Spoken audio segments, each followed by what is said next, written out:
Khan ji, thank you.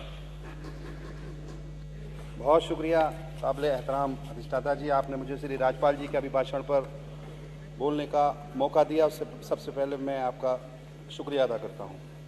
उसके बाद मैंने अल्फाज से अपनी बात को शुरू करूँगा कि इबादतों की तरह मैं ये काम करता हूँ। मैं जिससे भी मिलूँ पहले सलाम करता हूँ। मुखालफत से मेरी शख्सियत संवरती है। मैं दुश्मनों का बड़ा एहतराम करता हूँ।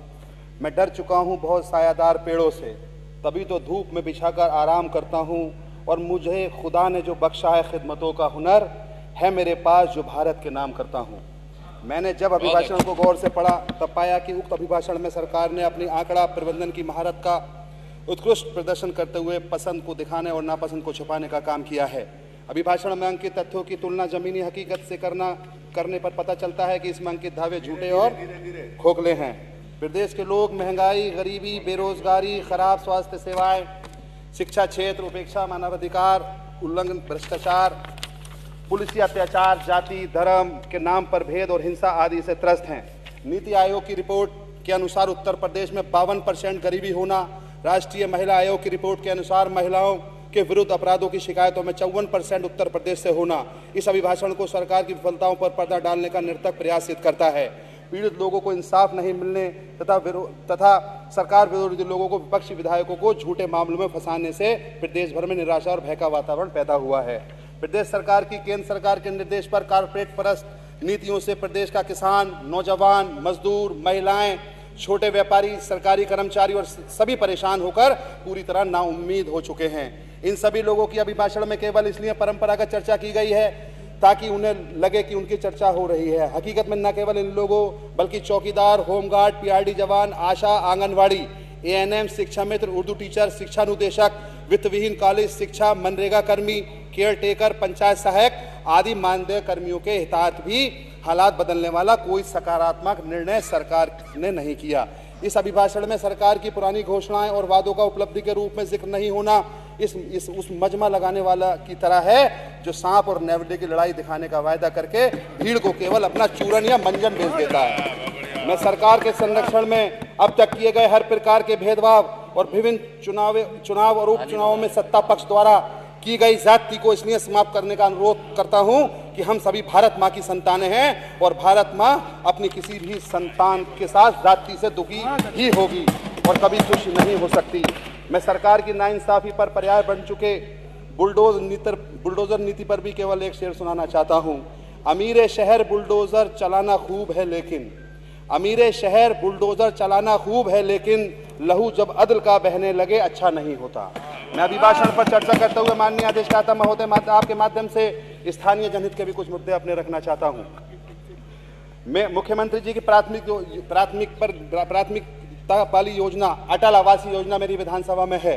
वो बहुत शानदार, मैंने क्योंकि ज़मीन मुहैया कराई थी, मैं खुशनसीब हूँ कि मेरे यहाँ अटल आवासीय विद्यालय बन रहा है, लेकिन वहाँ पर उसको NH 509 से जोड़ने के लिए वहाँ जरगांव स्टेशन से वहाँ कोई व्यवस्था नहीं की गई है।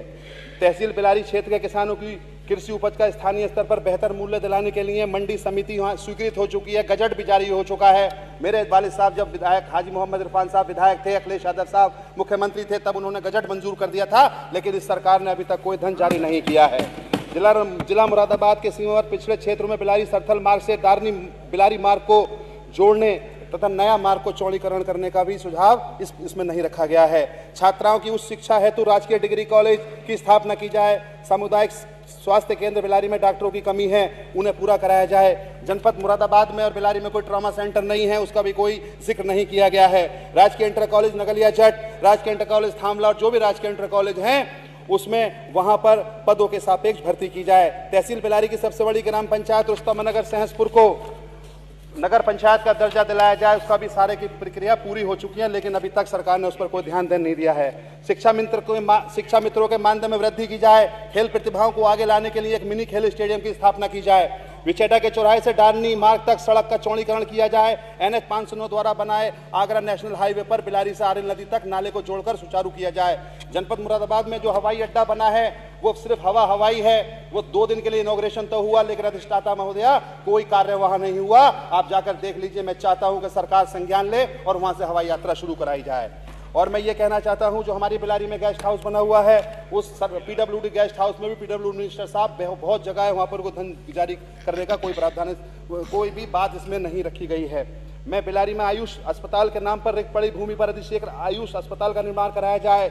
युवा बड़ी संख्या में बेरोजगार है, उनको रोजगार मुहैया कराया जाए। धन्यवाद माननीय सदस्य। ग्रामीण आबादी के ऊपर से होकर गुजर रही हादसों का सबब बन रही हाई टेंशन लाइन को स्थापित किया जाए। नगर बिलारी में पुस्तकालय बनाया जाए। अंत में बस एक बात मैं आपसे कहना चाहूंगा, एक उर्दू जबान पर 2 अल्फाज, बस 30 सेकंड में खत्म कर दूंगा जल्दी, कि सब जबानों की जान है उर्दू। कितनी प्यारी जबान है उर्दू, सारे अल्फाज कीमती गौहर, जौहरी की दुकान है उर्दू। ये तराशे हुए हंसी जुमले जैसे हीरो की कान है उर्दू। एक एक लफ्ज मिसले शीरो शकर, कितनी मीठी जबान है उर्दू। सारी दुनिया में जिसकी शोहरत है, फख्रे हिंदुस्तान है उर्दू। ख्वाह हिंदू हो, सिख हो या मुस्लिम, हर बशर की जबान है उर्दू। शहरे दिल्ली का सिर्फ दिल ही नहीं, सारे भारत की जान है उर्दू। हैदराबाद हो, लखनऊ ही नहीं, हर जगह की जबान है उर्दू। और कितनी सदियां गुजर चुकी, लेकिन आज तक नौजवान है उर्दू। उर्दू के जो मुखालिफ हैं, उनके घर की भी जबान है उर्दू। और बड़ी बहन है हिंदी और छोटी बहन है उर्दू। और एक आखिर में छोटी सी गुजारिश, विवेकानंद पांडे जी।